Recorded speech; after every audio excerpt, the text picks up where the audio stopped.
Zambia's President Edgar Lungu's biggest selling point in the past two elections has turned into a liability in the lead up to the next week's vote, making it his toughest challenge yet.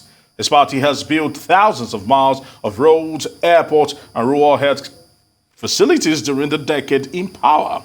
Now, spending binge has left the Southern African nation with about $13 billion of foreign debt, culminated in a default that has made life harder for Zambia's 80 million citizens.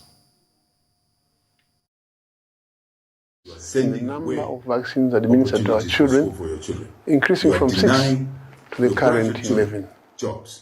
Furthermore, Gavi has supported Zambia in health systems. Joining us now to talk more on this is Farai Muvuti. Good to have you, Farai. Now, I read an article in February where the Center for Trade Policy and Development, the CTPD, was threatening that a default on these Eurobonds would open Zambia up to all kinds of, the government, to all kinds of challenges. That was in February, and now we're here. What has become of the default on the Eurobonds since then? Well, of course, thank you for having me yet again. But the challenges still remain, but they must be contextualized.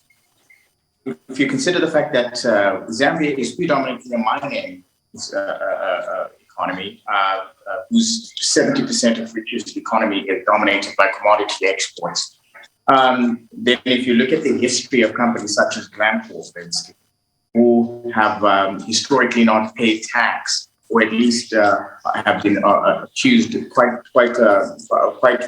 profoundly so of capital flight and so forth. Well, if governments are not able to inherit the necessary tax bills that enable them to pay off their debt and equally continue to invest in infrastructure and develop the economy and grow its economic basis, as it were, these are going to be the challenges. And so what the government has looked at doing, based on its own reports, is buy back ownership of its own mining so that it can work towards diversifying the economy and not fully just rely on mining royalties or the tax base, as it were, of the corporate companies that invest in Zambia, but they themselves can have control, but also factor in the international pricing markets that have continuously shifted in as far as commodities are concerned. So this too are one of the multiple challenges that Zambia has had to face. And as they face an election, the two fundamental questions are going to be whether to restructure the economy and do the hard work that is necessary to domesticate and localize some of the processes, be it from mining, the structure of ownership, as it were, or to continue a market-friendly approach. All right, Farai, because reading some reports that says that because that Zambia actually owes about 12 billion, and when you look at the debt to GDP ratio, it's exceptionally high. How are the citizens taking this leading up to the election? Well, you still have, and this is a very good question, but you do have a mixed bag of opinion. There are some who are looking at the government and thinking this is economic mismanagement. This can be read into as a failure to plan and to prepare. And then there's the other side that looks at government as taking the hard decisions because historically the Zambian economic structure has always been has retained rather its economical structure, its colonial structure, as it were. It's remained very resource-driven. As I said before, 70% of its economy in terms of export and its budget come from mining.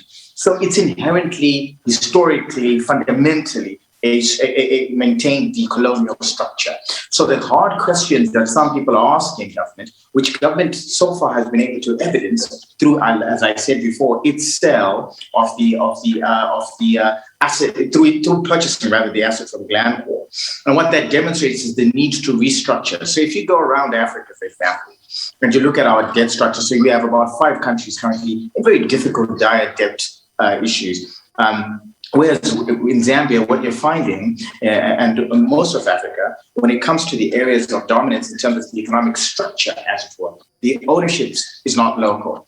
And I think Zambia has this particular election looks to re-examine the approaches. Are we going to continue, Zambians will ask themselves, to maintain a market-driven structure of ownership? Or are we going to reform, restructure, take the hard decisions now in order to ensure that the asset base remains within? Okay, and let's get a sense of how tight the race will be.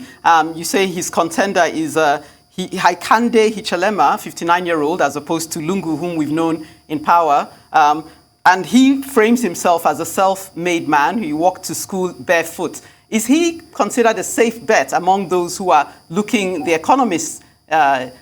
Is he considered a safer bet than the incumbent? Yes, he's definitely considered a safer bet. He's considered as one who could talk to the markets and walk alongside the market requirements as it pertains to the IMF recommendations, as it were.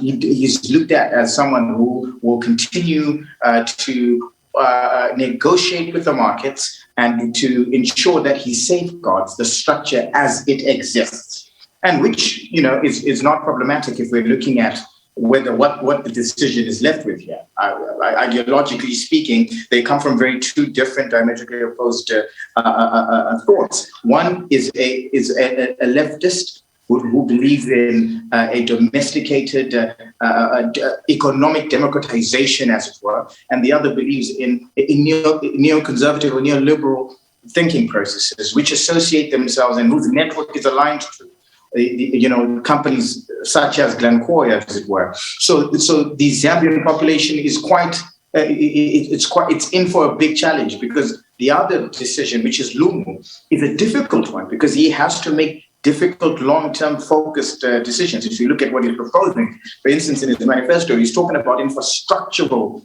investment.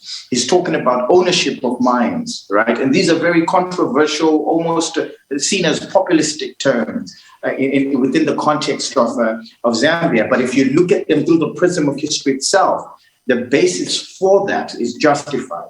On the other hand, you have someone who's talking about, well, their own experience, them being a self-made Trumpian, if you will, business person coming into the market with background in investments as a corporate finance guy. And he's saying, listen, I understand the language of the markets. I know how to speak to these guys. Let me handle this problem of debt. All right, I want to say many thanks to you, Farai Muvuti, one of the editors of the Southern African Times.